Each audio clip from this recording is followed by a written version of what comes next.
And we're back.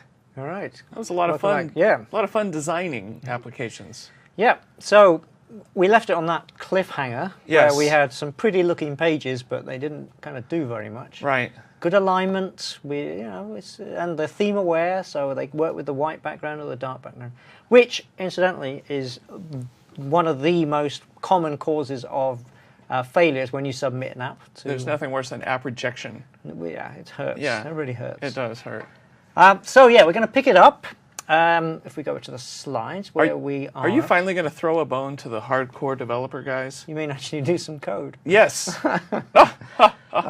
I don't do that sort of thing. Can't we just design everything without the code? Yeah, no, design is crucially important. I agree, it's crucial. So, here we go. So, this is session M3, which has the subtly different title of Building Windows Phone Applications. So, yeah, we've changed from designing Windows Phone applications because we now have kind of got our pages. Most of the ingredients are there. We've talked about the layout, as I said. But now we need to actually start doing some navigation. A lot of this stuff in this session is still all about presentation, but we're going to do things like handle the different screen resolutions, orientation changes, the application bar, navigation between pages, and that sort of thing. So this is where we're at in the schedule, and this is where we're going to go tomorrow. And then in this one, navigation, page navigation, is start with the application bar, what you want to do about orientation changes, if anything. You don't necessarily have to do anything. Right. Screen resolutions. This is obviously a big new feature for Windows Phone 8. What you need to do about that. Also about localization, because there's good support in the project templates for making localization a bit easier to implement. So we'll look at that. Then I'm going to look at there's nice subtle animations, and what we're going to do there is look at the Windows Phone Toolkit and what's in it. There's a whole bunch of extra great controls. But more importantly, there is some really nice transition animations. So that's the goal for this sort of 45 minutes or so. Starting with page navigation. So if you remember where we left it, we had the regions list, and you pressed on it and nothing happened. So we need to navigate once you've selected an item. So let's talk about page navigation.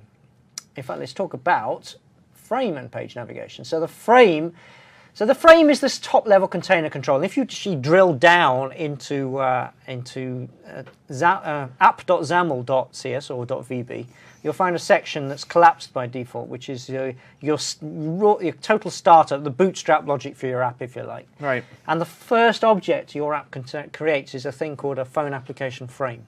This frame object. That is the top-level control in which all of your pages sit. Now, you don't really program the phone application frame. It just is. It just is. It just is. But it contains the page control and the page system elements such as the system tray and the application bar. And then you create your pages that fill that entire area. And we've created 2 pages so far, the main page and the recipe detail page. So, page navigation. Here's a little simple example. We've got a 2-page app. Excellent. Yeah. So XAML apps on Windows Phone use a page-based navigation model which is fairly reminiscent, similar to web pages. So, as with web pages, each page is identified by a URI.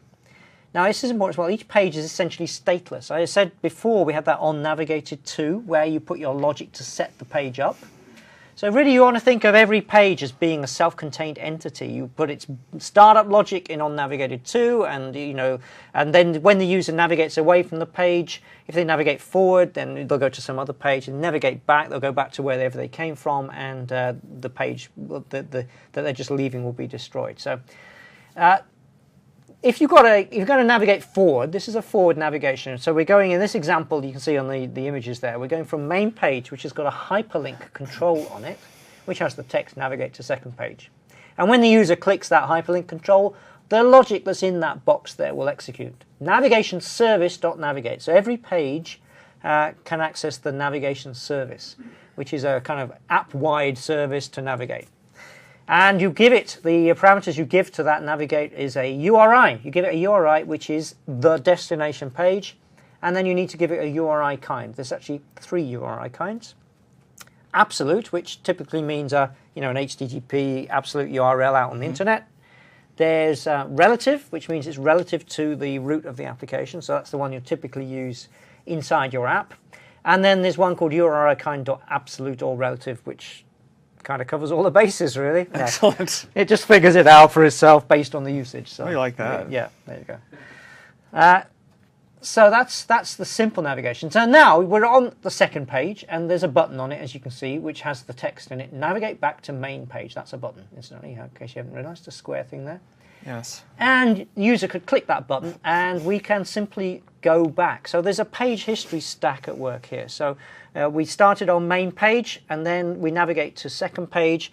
When you finish with second page, you can navigate back to main page again. So it's like a stack of pages, history stack. Now, you don't have to. In fact, it's bad practice to have a button like that.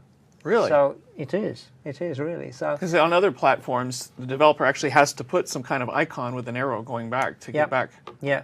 So one of the key usability, one of the key user experiences for Windows Phone is that there is that button on the bottom left there, the one that's a hardware button. You have 3 buttons on every Windows Phone. The back button on the left, the Windows icon in the middle there, and then the search on the right, which launches the web browser to do a search. And if the user presses the back button, the hardware back button, it actually does exactly the same as navigation service.go back. It will navigate back from whatever page you're on to the previous page. And if you hit the back button while you're on main page, there's nowhere to navigate to. In actual fact, that is the primary way that a user will close the app. Okay. I was going to say, I nearly said the only way to close an app. And strictly speaking, that's true. The only way you can navigate, close an app is to navigate away from, back from the main page. So you get that for free. So, say, okay, well, why do I have to worry about backwards navigation? Well, there are some instances when you might want to override that back key thing. So maybe you're on a page. You remember I said every page is stateless. So a user might have been interacting with a page, maybe entered some values. And when the user has finished and navigates away from that page, you might want to save that data that they've entered into an underlying storage file or something. So you might want to know when they've hit the back key and run some code, which is going to then write some stuff into a file and save it away into a file underneath. And then you can let the backwards navigation to continue. Now, the other reason why you might want to intercept that hardware back key press is maybe you've got a page that is this kind of aware of many cloaks. It shows up looking like something, and then the user presses some button or something, and maybe you show a new grid on top of it that hides all the original content. This is perfectly valid in XAML. I have one of those apps in the store, actually, that does that. Okay. And I had to do what I think you're talking about. Which is, you've got to do the logical thing by the user. Yes. So if the user is looking at the new presentation of the page, the overlay, the pop-up, then when they hit the back button, they will be expecting the pop-up to disappear and go back to what they were looking at before. But the default behavior of navigation service.go back is to blow away the whole page. It doesn't have any concept of pop-up panels and things. So in that instance, you're going to want to capture that back key press, hide the pop-up, and then cancel that backwards navigation so that the user gets what they expected, which is to stop the pop-up from showing, but you haven't actually broken your app by navigating back to main page. So this is how you do it. You override the back key. There is an event called back key press on the page, which you can hook. Here we've got an example of hooking it in the actual XAML at the top of the page there, back key press equals, and then the name of the event handler. And then down below it, you can actually see the code of the phone application page, back key press event handler. So it has this cancel event args that's passed into it. If you set the cancel property of that cancel event args to true, what you're doing there is telling the system, don't worry, I've got this. Cancel your backwards navigation. Don't navigate back through the pages. I'm going to run some code and I'll sort this out. So you'll have the code in there to hide that pop-up panel or something. So that's what you do. Now, okay, so now we can navigate forwards and we can navigate back. But the other thing you of course going to need to do is to communicate something from first page. So if we've got a list of recipe types, for example, on our page, and the user selects French, and then you're going to go to the next page, which is a page that displays the details of the selected region, the one that the user has chosen, you need to tell that page to, hey, show the details for the French region. You need to communicate to it the context. This person wants to go to a boulangerie. Yeah, a boulangerie. And so take them there. Yes, indeed. So we need to tell from page 1 where the list was, we need to tell page the recipe region page which one to show. because obviously you're not going to have a separate one for each region. You're going to have a multi-purpose one. So what you're going to do, so again, keeping with that web model, you add onto your URI a query string. So you have a new URI / secondpage.xaml, and then you can stick something on a query string. So in this example on the slide, you've got question mark MSG equals some text. Again, it's URI kind.relative. And then on the destination page, so that will then navigate to secondpage.xaml. And in the onNavigated to, you want to go and look in the query string to see what's been passed to you. So you'll use some code such as that shown there. If navigation context.queryString.tryGetValue, and then you're looking to see whether you've been passed an MSG value in the query string. There may be multiple ways of navigating to this page, so you can't be sure it'll always be there. So that's why you're going to use this tryGetValue. If it finds an MSG in the keyed item in the query string, it will extract the value, which is whatever was passed, and then you can use it on the destination page. You know, Andy, I can see how web developers would be right at home with this model. Right at home with this, yes. Yeah, you know, stateless pages, query strings. Yeah, Our totally. ASP.NET developers are used to, in that onNavigated, that's the same as when they catch on a server side and take apart that query string to know what to do with it. Yep. Same principles, same concepts. Totally, yeah. Yeah, definitely. And as you'll learn as we go on through this 2-day of training, there's a number of ways which pages can be launched. You don't always start an app on main page, is what I'm saying. There's a number of ways you can deep link. We mentioned this concept already. You can actually launch an app at some arbitrary page. You could have a tile on the start screen, which is just about sports scores for your favorite team. So you're going to launch into some page, might be deep in your app hierarchy, on that page, and in the onNavigated to, you're going to pull out some of the query string parameters. So just like on the internet, people dive right into parts of a website deeply. Totally. They don't always go to the home page to start. Yeah, it's exactly so. So yeah, we're going to pass the data between the pages, so that's pretty nice. Now, query strings are a little bit limited. They are strings. It's just a string. So, and of course, any application tends to work with not just with strings, but it works with a collection or with an object. A data object is an entity that has multiple properties, and you need to actually communicate that object across to the destination page. How do you do this? So, actually, the one solution is to have your view models. Hey, there you go. This is our view models again. You could have your view model for your app. Is actually owned by your app class. Now, the app class is the one I mentioned, which is where your bootstrap logic goes. There's always an app.xaml class in every application. And the code in there is where your bootstrap startup logic is. But it's also a good place to put maybe to hang off the data, for a simple app anyway, to hang off the data for your application. So you can always count on that. It's always there. In memory in any part of the app. Your app class is the one thing you can be sure of. It will be there for the entire life of your application.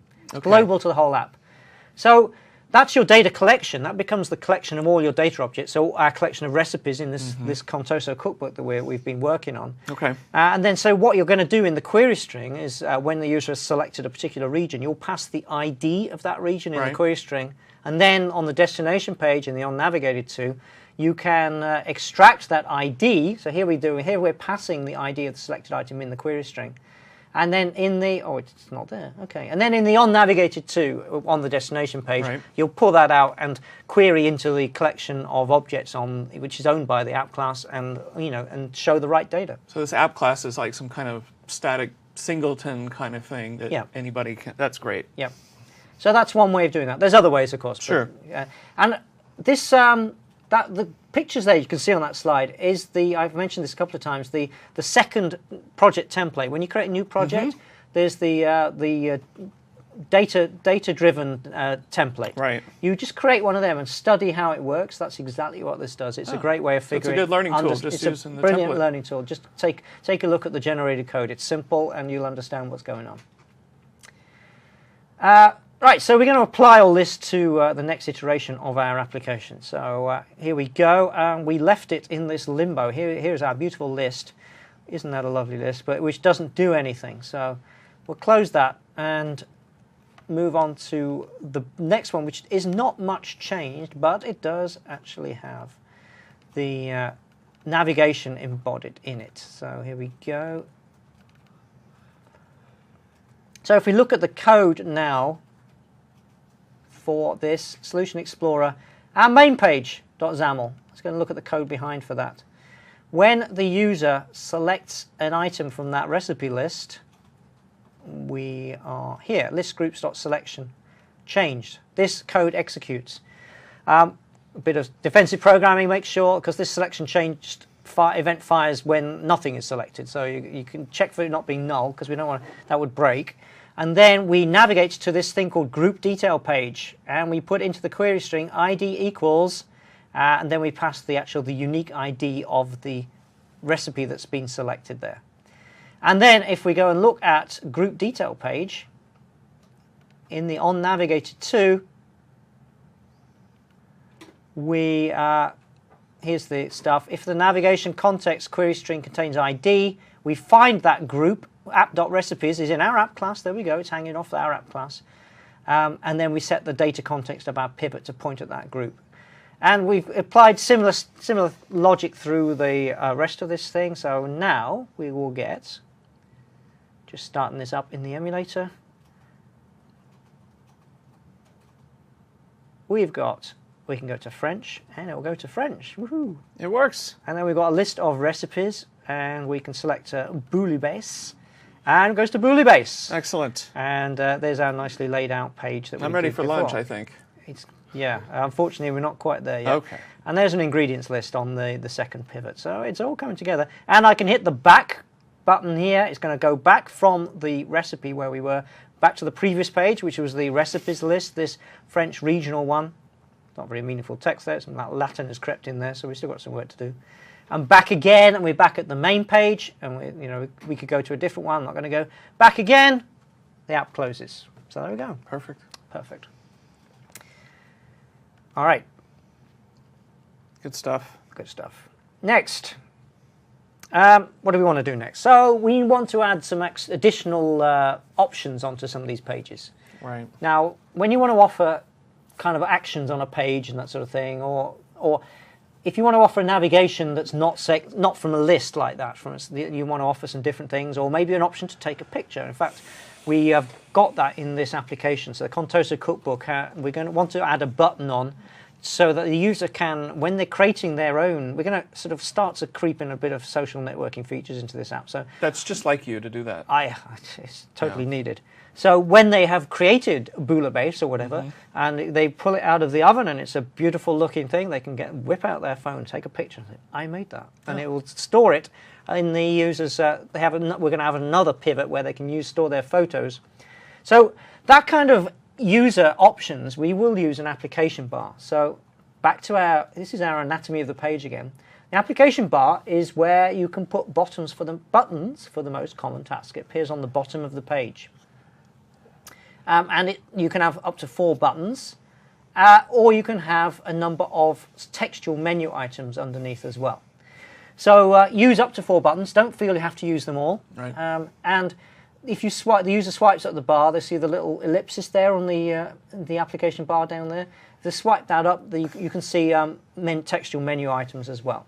Now, those icons, you actually get a bunch of pre-created ones shipped with the SDK for the common things you're going to want to do. Those ones on that slide are all custom ones. You can create custom icons. If you do, all you need to do is create them as a white foreground on a transparent background, and they need to be 49 by 49 pixels. Okay. But you can look at the docs for that. You don't create the circle around that. The system will draw that for you. So you just do the content in the middle.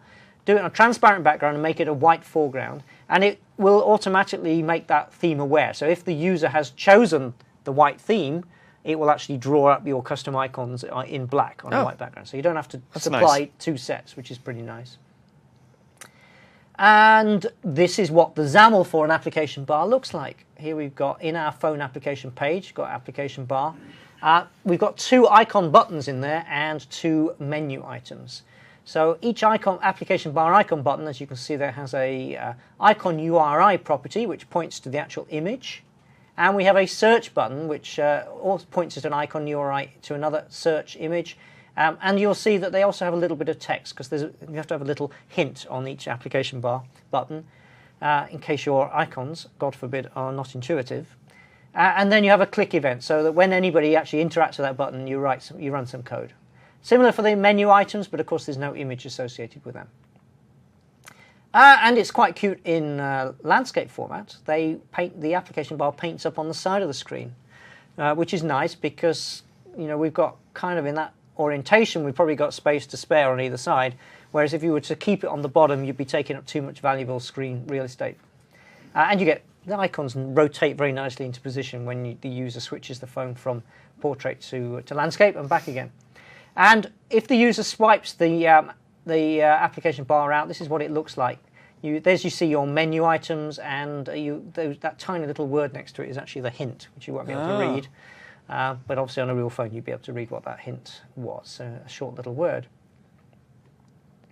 You can set the opacity to less than 100%, in which case you then have that area underneath to paint your own content onto. So yours will sort of shine through from the background. Okay. So in certain circumstances, that might be an option for something you want to do.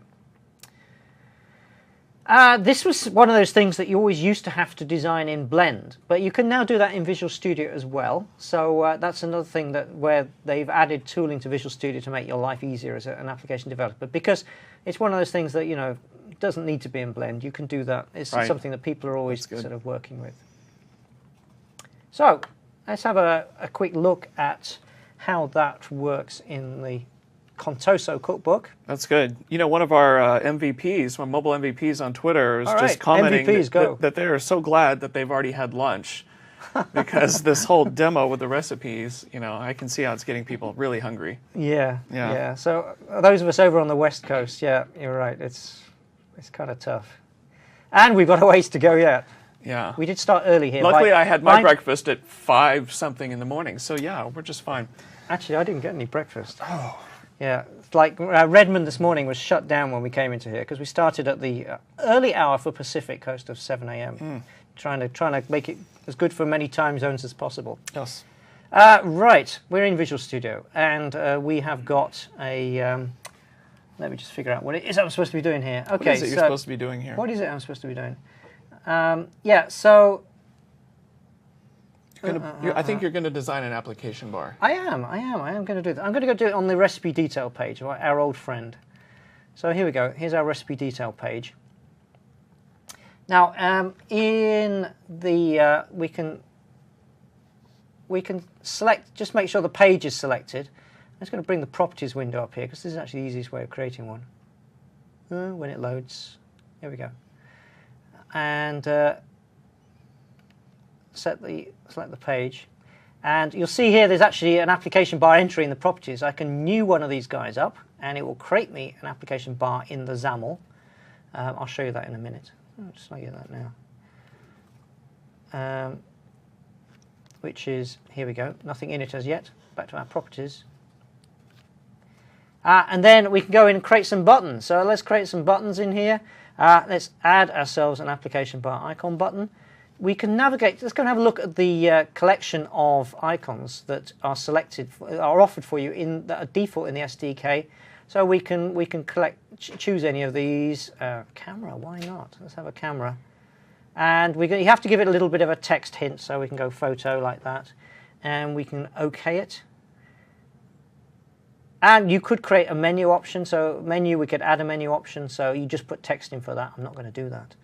And here now in the designer, this is a difference as well. You actually see the proper picture, whereas in Visual Studio 2010, you just used to see an anonymous kind of. Yes, you did. Yeah, it didn't give you any it's like idea. An X or something. No, that's right. I don't know.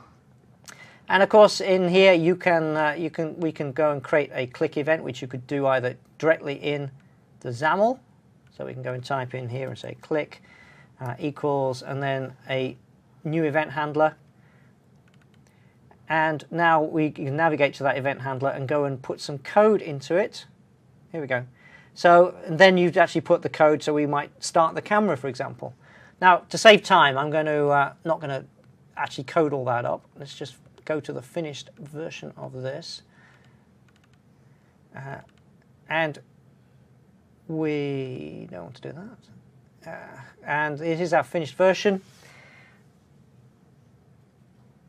where we have got our recipe detail page, which has got now a fully populated application bar on it when it comes up.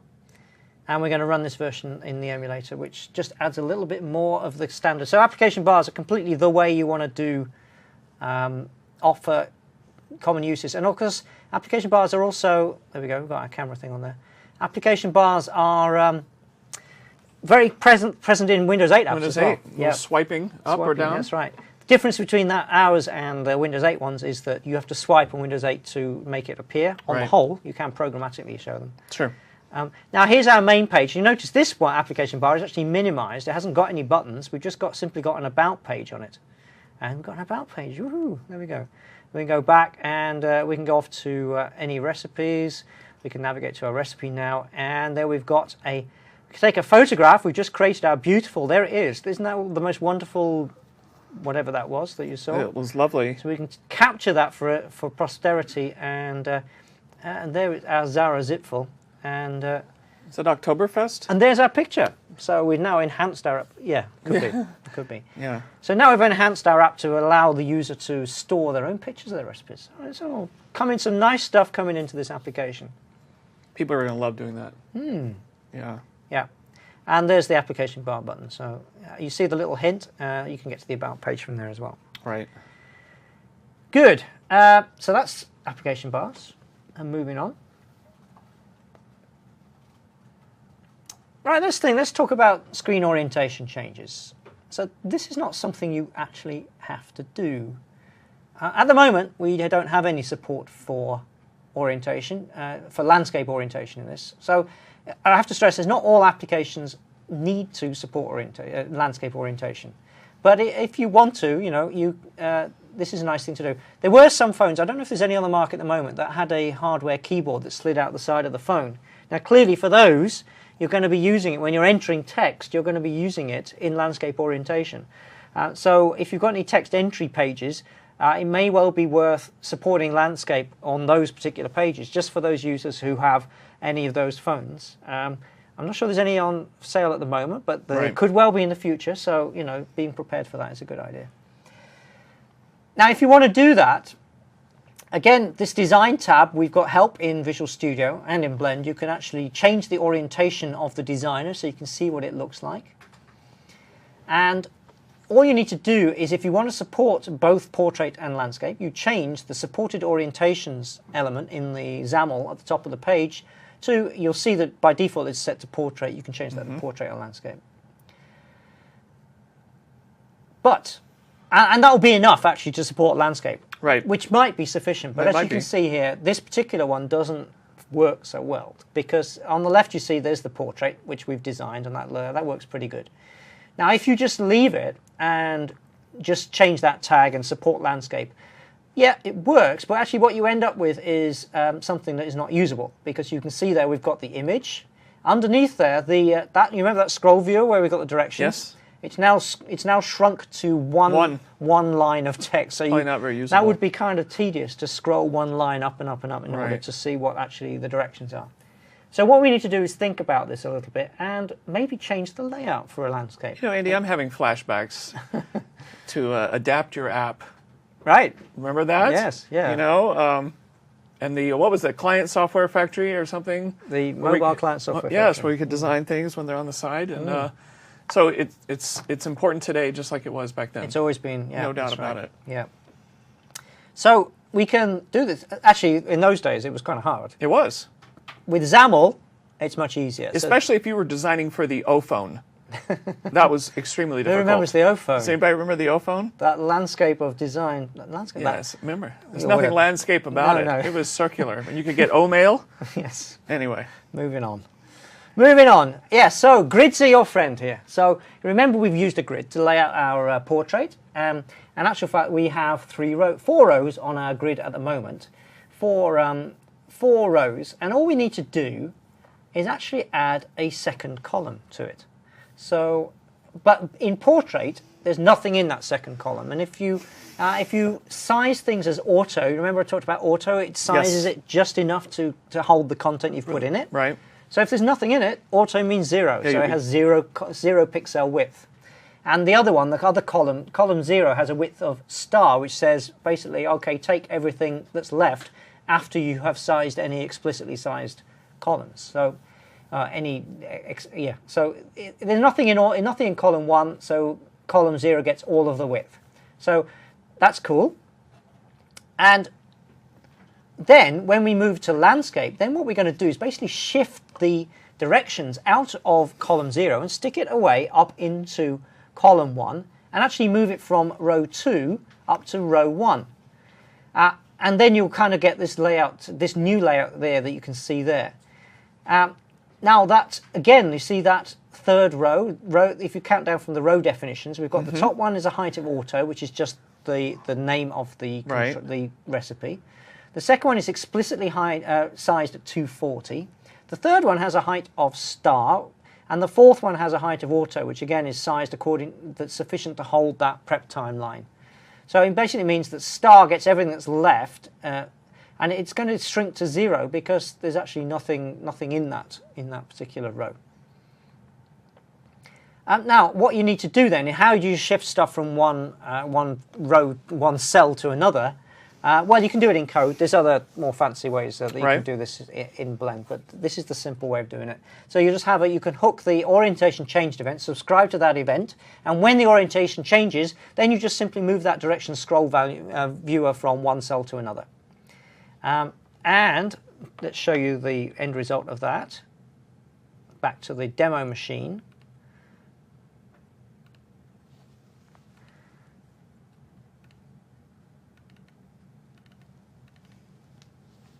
All right, so we're going to run that on our emulator. So that has got those fixes in it. Here's our emulator. And of course we're in portrait at the moment, and of course it all just works the great way, the ways that we've always seen, and everything is good, and we've got our ingredients and that kind of stuff, and great. Then what I'm going to do is change the orientation, which you can do here in the... there we go, changed it around, and actually, well, let's just stop it in here and restart it is the easy way. And here comes our application. There we go. So there we go. Landscape support on the main thing. Oh, and look, there's the text on the side. Yeah, that's right. And here, Quiche Lorraine. There we go. Beautiful. So there's our application bar with our camera thing. But we've still got good usage here and good readability. There's our picture and a prep time. Everything's visible. It's still got, everything works great. Maybe you could reformat that to do 2 columns. That might be nice because it's kind of... But, so, you can see we've actually got good support here. We can switch it back and it will automatically change back to the portrait orientation. So there you go. So this event handling thing actually works. It really does. Wow, yes. That's amazing. Really and just to show you earlier, Andy was talking about the application bar. And so if you look on my Surface tablet here, you can see the importance. It transcends all these devices. Obviously, we'll get at it, from a swipe off the side here on apps on Phone 8. But yeah, they definitely have a role everywhere. Yeah. And it'll definitely be part of your cross-platform story. Totally, yeah. Good. So there we are. We've now supported orientation. So like I said, don't have to do that, but it's a nice thing to do if you can. Next. It shows you care, that you have empathy for the user. And it goes back to those design principles. We were talking about attention to detail, that mediocre isn't good enough. But it's not saying portrait only is mediocre, but it's nice to go that extra mile. Yep. This one, though, is more important, if you like. Yes, it is. It is more important, but in a sense, you don't have to worry too much. So, okay, these 3 screen resolutions. Now, I touched on this in the first, the introductory sessions. We have now got 3 resolutions for Windows Phone. WVGA, which is actually what we had before, 800 by 480. We've now got 2 higher resolution devices, WXGA, which is 1280 by 768, and we've got 720p, which is 1280 by 720. So same height in actually raw pixels, but slightly slimmer. Now, what does this mean for us? Does it mean you're looking at us thinking, now I have to do 3 different he's talking about that presentation layer separation thing, and I have to do 3 UIs and all that kind of... We had to do that for the Trio. And a lot of other devices in the Windows Mobile days. In the old days, we used to have to do that. But no, fortunately, we don't have to do very much. It's actually, there's a lot of support for you because what we now are working with as a developer, you're working with device-independent pixels. Oh. Well, yeah. So they're actually you're working with. Well, more might be more appropriate. That dip means something to people. DI device independent pixels. So let's call them logical pixels. Okay. So working with logical pixels. So what it does is it hardware scales the actual resolution down to a logical resolution. So it means that when we're working, when your app is running on a WVGA device at 800 by 480, the aspect ratio is 15:9. The scale factor there is just 1. So so you design your application for 800 by 480, which is what we've always done. Certainly. Now, what happens when you're running on a WXGA device, which is 1280 by 768? Same aspect ratio, but there it applies the hardware. GPU scales everything up when it displays by 1.6. So it means that you design for, hey, what do you know, 800 by 480 again. No change. 720p, okay, there is a slight change here. So this is not the same aspect ratio. It's a bit of a slimmer form factor. It's 16:9 is the aspect ratio. And the hardware scaling here is 1.5 times.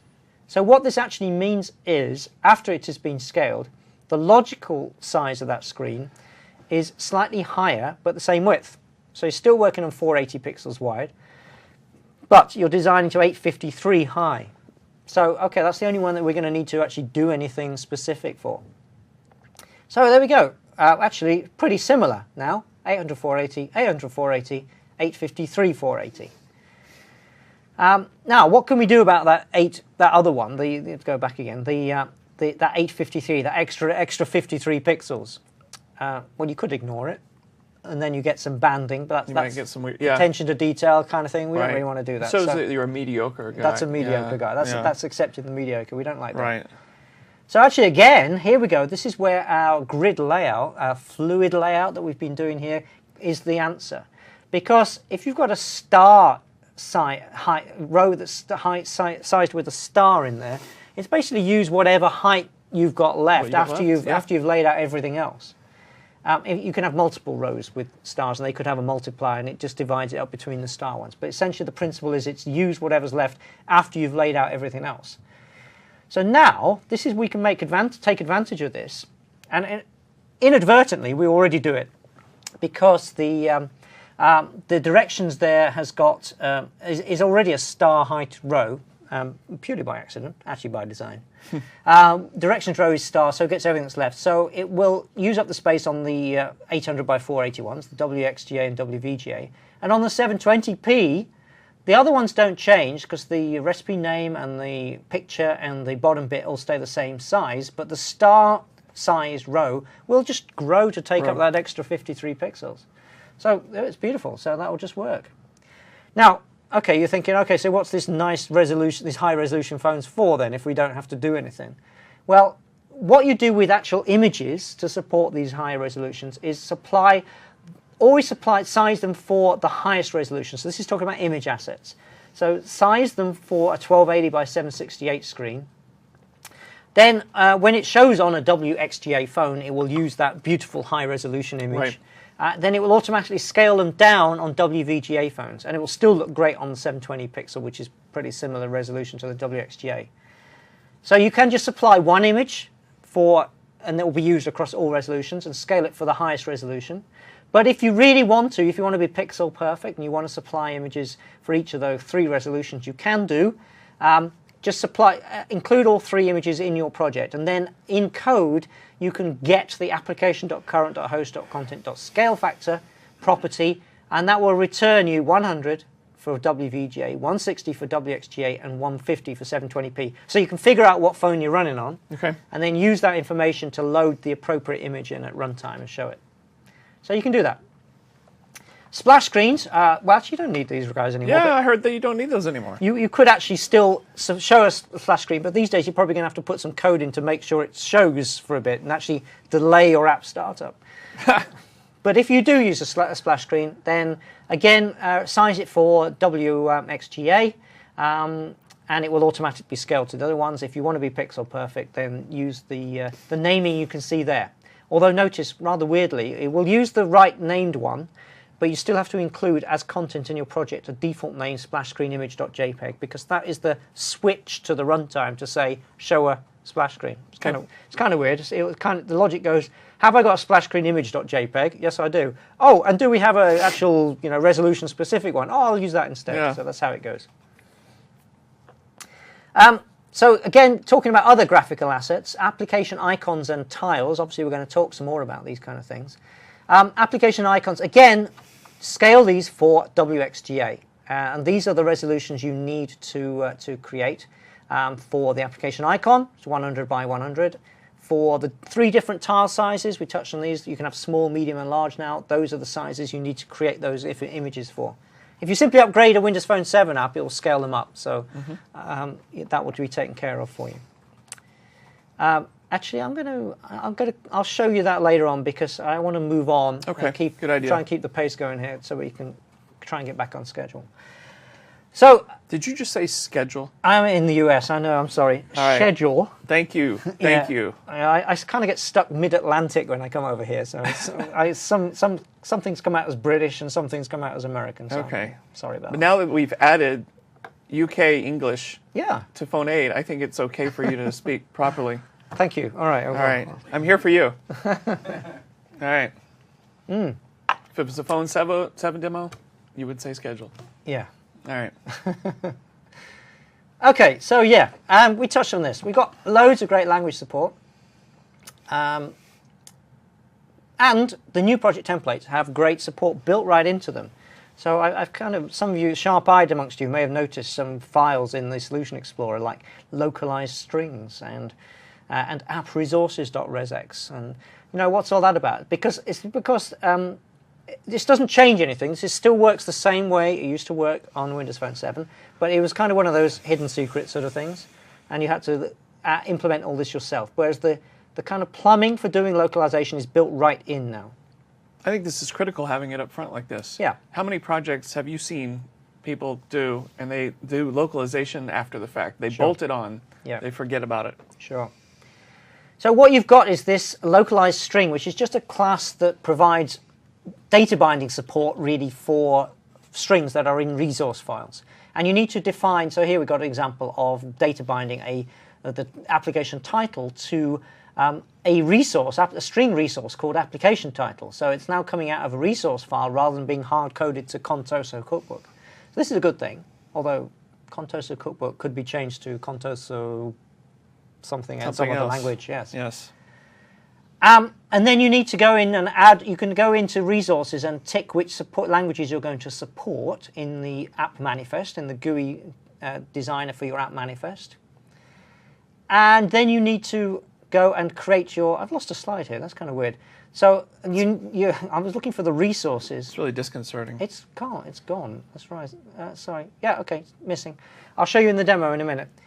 So then you have a resource file. So there's a resource editor. You can define all your strings in it, add the support in your app manifest, and then you need to actually translate your resources, string resources, into the different languages you want to support. So here we've got an example of doing Spanish, which you send that off to a translator and come back with an app resources.es.es/es.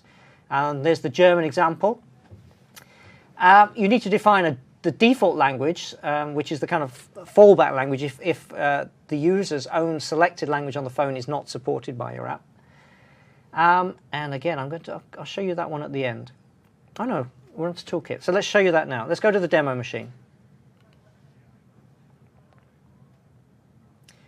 Actually, I'm just going to create you a new, no, let's open the completed solution. I was going to do a new one, but let's not do that. So now I've got here, we've added support for a number of different languages. I've got in here English United States as the default language, and French support has been added to this application. And we've got that localized strings, which doesn't change, but let's have a look at aboutpage.xaml, for example. The aboutpage.xaml has in it some data binding statements, which is now binding to localized resources.application title. So it's coming out of our resource files. And here are our resources. We've got two in here. So this is the default English resources. There you go. Just an example, nice simple example. And there we've got our French resources. So we could run it in the emulator. And it's going to launch in a minute. And we're going to bring up our... there we go. Let's go to the About thing. And of course, we're in English at the moment. Right, there we go. English. Great. It just worked. It just worked. We can then go off to stop the debugger running. Go back to the emulator. I'm just going to switch culture. Oh, no, I don't want to go to the store app. Swipe across. Go down to settings. I'm going to change the language. Where is it, Rob? Oh, there we go. Language, there it is. Language and region. And we're going to change the phone language to Francais. You could change the country and region as well, but that'll do for my purposes. Au revoir, it says. Wow. Everyone knows we're already, but we have to reboot, restarts. Excellent. Using the French language this time. And when we start our app again, it'll pick up, it'll go into the resources, the resources that we've ticked in that app manifest, and it will look for French support. And in this case, it will find it. So we go, oh, cool, I'm going to use the French language support. Here we go, we're running again. Where is our app? Contoso Cookbook. It's looking French already. And changement. And now we can go to concernant instead of about. There you go. Yeah. And there is our... don't blame me if this is incorrect translation.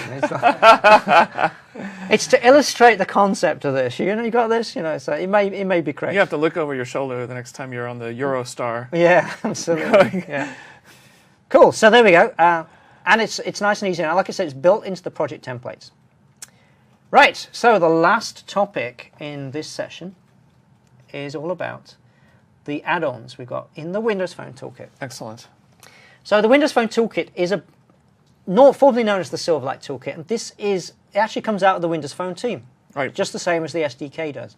But the SDK is wonderful and full of great stuff. But obviously, there's a very high quality bar on that, and the release cycles are relatively slow, and it comes out. We get a major release every whenever.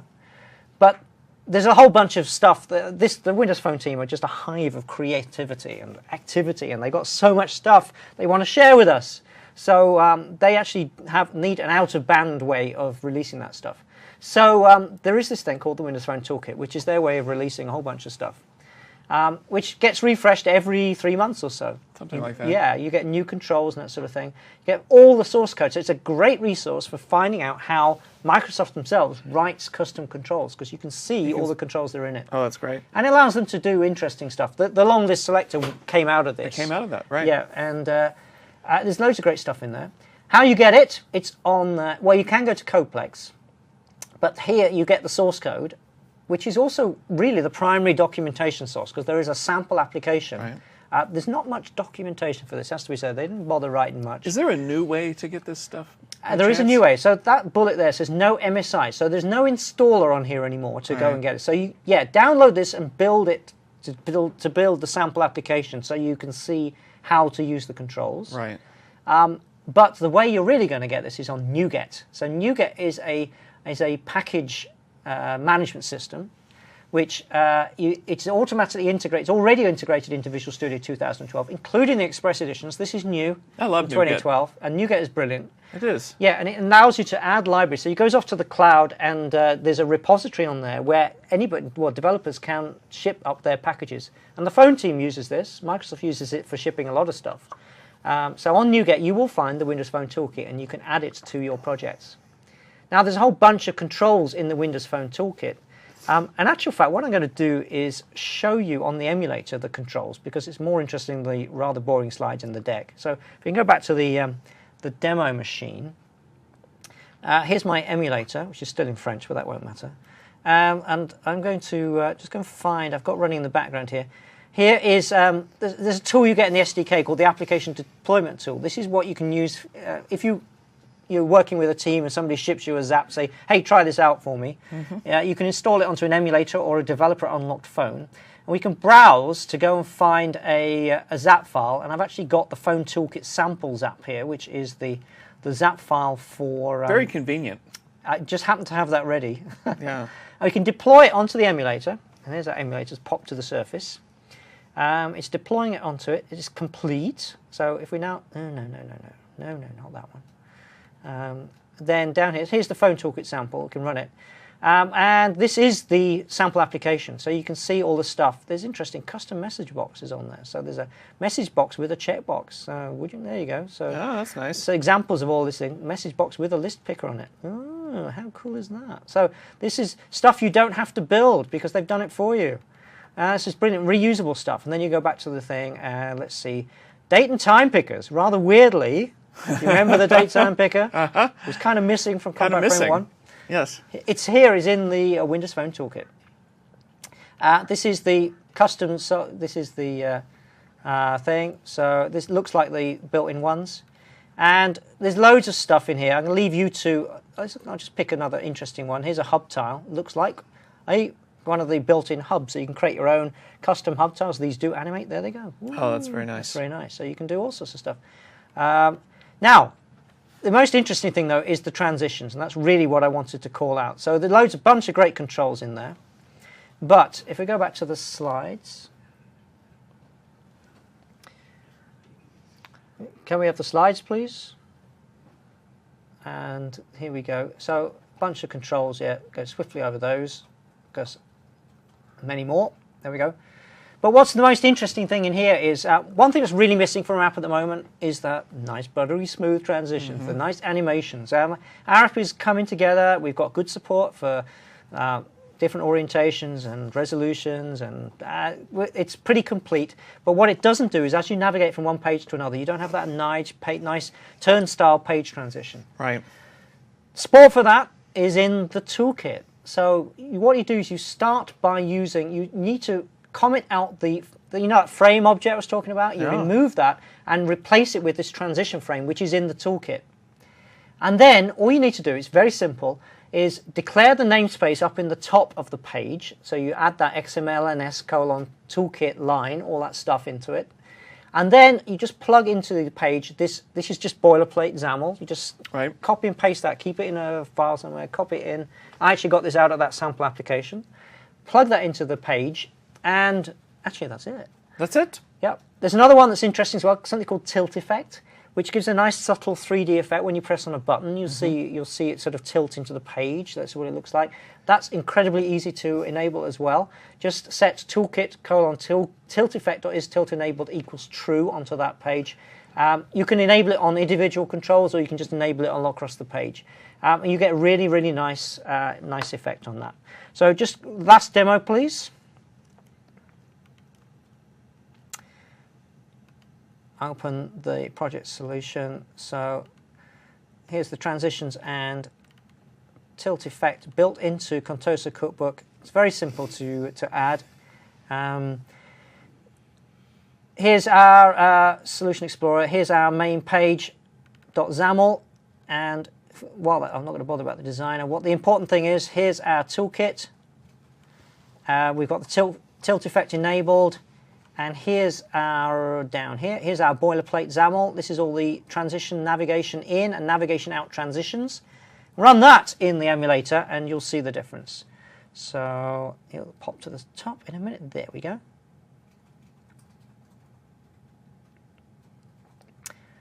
Loading, changement. Now, watch now. First of all, tilt effect. If I press on the left on the image, you can see, I saw the tilt. Did you see the tilt? I yes. did. Go back again and do it again. Actually, if you tap and hold, it tilts into the page. You see that? So you get a nice tilt effect. And then, there we go. And that's been enabled. And you saw the page turnstile. There you go. Go back again, turnstile. I don't know, you may not get this on the video feed at home, of course, if you're watching this in your office or whatever. But let me show you. It's buttery smooth. There we go. And so that's just by adding that support in. So it's like that was easy. 10 minutes of work, 5 minutes of work, and a great value add. So all of a sudden you've made your application behave like the built-in apps. Excellent. That was good stuff. All right. So let's just wrap this session up. Last slide, if we can. And here we go. So that was that. So quite a lot of stuff in that session. Navigation, about the forwards and backwards navigation, passing keys and stuff in the query string, Support for localization is built into the project templates, the different screen resolutions, and this really great Windows Phone toolkit with the page transitions and tilt effect. There we go. I like it. Great. Good stuff. So we're done with that. Yeah. The next session we'll start. We're going to take a 10-minute break, and Rob is going to take us through the local storage story. So from here on in, that was going through all of the app lifecycle, the key stuff you're going to need to do.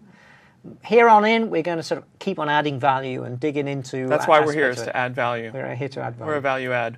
All right. All right. See you in 10.